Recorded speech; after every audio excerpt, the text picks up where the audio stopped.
Hello guys, কেমন আছেন আপনারা? আজকে একটা নতুন মাছের আইটেম নিয়ে রান্না করেছি।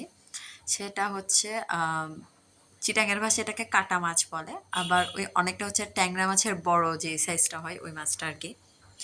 একটা মাছ মানে ৩ টুকরা ৪ টুকরা হয়। তো বাজারে গিয়েছিলাম, মাছটা নিয়ে এসেছি। মাছটা ভেজে নিয়েছি ভালো করে ধুয়ে ডলে টলে পরিষ্কার টরিষ্কার করে গরম পানিটা দিয়ে ধুয়ে। তারপর পেঁয়াজ কুচি আর একটু থেতো রসুন দিয়ে ওই মাছ ভাজার তেলে হচ্ছে ভেজে নিলাম। তারপর হচ্ছে একটা আলু দিয়েছি, তো আলুটাও একটু ভেজে নিলাম। তারপর ততক্ষণ হচ্ছে মশলা, এখানে আদা রসুন পেস্ট, একটু গরম মশলাও বেটে দিয়েছিলাম, লবণ মরিচ হলুদ। এবার হচ্ছে এটা কষিয়ে নিব। এই মাছে একটু হচ্ছে গরম মশলা মাছের মশলা দেওয়াটা মানে জরুরি আর কি, তাহলে মাছটা মজা হয়, না হলে আসলে মজা লাগে না। তারপর হচ্ছে এই তো কষে আসলে তারপর একটু পানি দিয়ে দিব। এটা আর একটু সামান্য কষে নিব।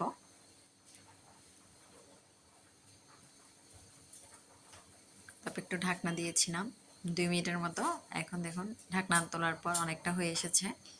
এখন হচ্ছে এখানে টমেটো কেটে রেখেছিলাম, টমেটোগুলো দিয়ে দিব। ছোট ছোট তো এই জন্য আমি হচ্ছে ২ টুকরা করে নিয়েছি। ভালো করে নাড়াচাড়া করে একটু ঢাকনা দিব। ২-৩ মিনিট পর ঢাকনা খুললে অনেকটা ঝোল শুকিয়ে এসেছে। আর একটু ভালো করে নাড়াচাড়া করে পানি দিয়ে দিব। তরকারি নাকি যত বেশি কষায় তত নাকি বেশি মজা হয়, এটা আমার মা বলতো।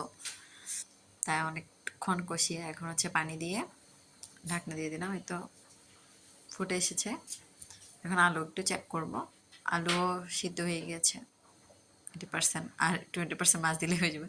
এখন হচ্ছে ভেজে রাখা মাছটা দিয়ে দিব।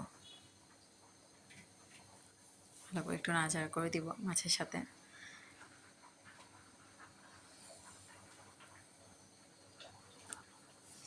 একটু ঢাকনা দিলাম।